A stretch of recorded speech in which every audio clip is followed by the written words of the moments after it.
আসসালামু আলাইকুম ওরহমতুল্লাহি ওবারাকাতু। সুপ্রিয় দাখিল দশম শ্রেণীর শিক্ষার্থীদেরকে জানাচ্ছি প্রথম থেকে দশম শ্রেণীর সকল পড়ালেখা এখানে ইউটিউব চ্যানেলের পক্ষ থেকে অনেক শুভেচ্ছা।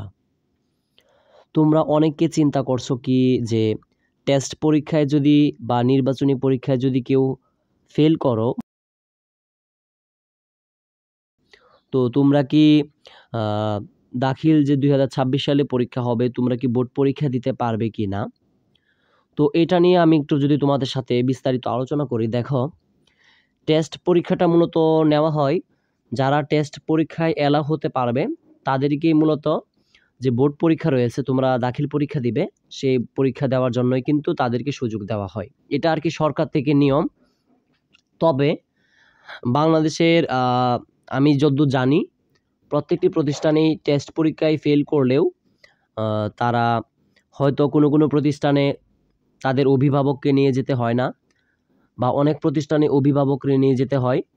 নেওয়ার পরে হয়তো কোনো জরিমানা ধরে বা অন্য একটা কিছু করে। কিন্তু টেস্ট পরীক্ষায় যদি কেউ অকৃতকার্য হয় বা ফেল করে, তারপরও সে বোর্ড পরীক্ষা দিতে পারবে। তো তার মধ্যেও একটা কথা হলো, বাংলাদেশের যেগুলো স্বনামধন্য প্রতিষ্ঠান রয়েছে, সেই স্বনামধন্য প্রতিষ্ঠানগুলোর মধ্যে একটু ব্যতিক্রম থাকতে পারে। সেখানে টেস্ট পরীক্ষায় হতে পারে যে যদি কেউ পাস না করে তাহলে হয়তো তাদেরকে পরীক্ষা দিতে দিবে না বা দেয় না। তো সর্বোপরি আমি বলবো, তোমরা চিন্তার কোনো কারণ নেই। তোমাদের যদি প্রিপারেশন খুব খারাপ হয়ে থাকে, তারপরেও তোমরা টেস্ট পরীক্ষায় অংশগ্রহণ করো, তোমাদেরকে যাচাই করো। ঠিক আছে? তো আমি আশা করতে পারি হয়তো তোমরা কেউ ফেল করবে না।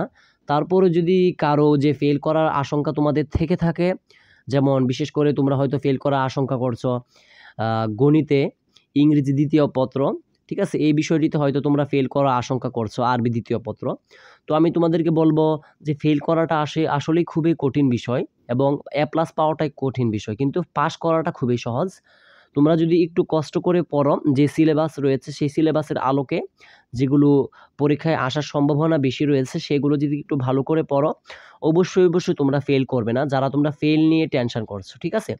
আরেকটা কথা, তোমরা চিন্তার কোনো কারণ নেই। তোমরা ফেল করলেও টেস্ট পরীক্ষায় তোমরা বোর্ড পরীক্ষা দিতে পারবে। তারপরেও এবার যেহেতু তোমরা জানো, যারা দাখিল পরীক্ষায় 2025 সালে দাখিল পরীক্ষা দিয়েছে তারা অনেক ফেল করেছে। তো যে কারণে সরকার থেকে একটা কথা আছে বা বলা হয়েছে যে যারা টেস্ট পরীক্ষায় অকৃতকার্য হবে বা ফেল করবে তাদেরকে যাতে বোর্ড পরীক্ষা আহ, বোর্ড পরীক্ষা যাতে না দিতে পারে, এমন কিন্তু একটা আদেশ দিয়ে দিয়েছে সারা বাংলাদেশেই। তারপরেও হয়তো সেটা কার্যকর হবে না তোমাদের প্রতিষ্ঠানে। তোমরা ফেল করলেও হয়তো তোমাদের সর্বোচ্চ অভিভাবক নিয়ে যেতে হবে। তারা কিন্তু তোমাদেরকে বোর্ড পরীক্ষার দেওয়ার যে তোমরা বলতে পারো যে বোর্ড পরীক্ষায় মানে যেটা নিয়ম অনুযায়ী আসলে পরীক্ষা দেওয়ার বা পরীক্ষায় অংশগ্রহণ করতে দেয় না সরকার থেকে, এটা কিন্তু প্রত্যেকটা প্রতিষ্ঠানেই টেস্ট পরীক্ষায় ফেল করলেও তাকে কিন্তু বোর্ড পরীক্ষায় বা বোর্ড পরীক্ষা সে কিন্তু উপস্থিত হতে পারবে বা অংশগ্রহণ করতে পারে, কোনো প্রবলেম নেই। তো আজকের ভিডিওটা আমি সেজন্যই তৈরি করেছি, যারা তোমরা আমাকে কমেন্টে জানিয়েছিলে, সব আশা করি যে সকলে বুঝতে পেরেছো। টেস্ট পরীক্ষায় ফেল করলেও তোমরা বোর্ড পরীক্ষা দিতে পারবে, এটাই কিন্তু সর্বশেষ আমার কথা। তো তোমরা টেনশন করো না, তোমাদের পরীক্ষা ভালো হবে এই আশাই কামনা করি। এবং আমি একটু আগেও তোমাদেরকে বলেছি, ফেল করা খুবই কঠিন বিষয় এবং এ প্লাস পাওয়া খুব কঠিন বিষয়, কিন্তু পাস করাটা একদম সহজ। তো একটু ভালো করে পড়ো, অবশ্যই তোমরা পাস করবে, ফেল করার কোনো প্রশ্নই আসে না। ঠিক আছে? তো আজকের মতো বিদায় নিচ্ছি। সকলের সুস্বাস্থ্য কামনা করে, সকলের পরীক্ষা ভালো হোক এই আশায় ব্যক্ত করে আমি আজকের মতো বিদায় নিচ্ছি। আসসালামু আলাইকুম ওয়া রাহমাতুল্লাহি ওয়া বারাকাতুহু।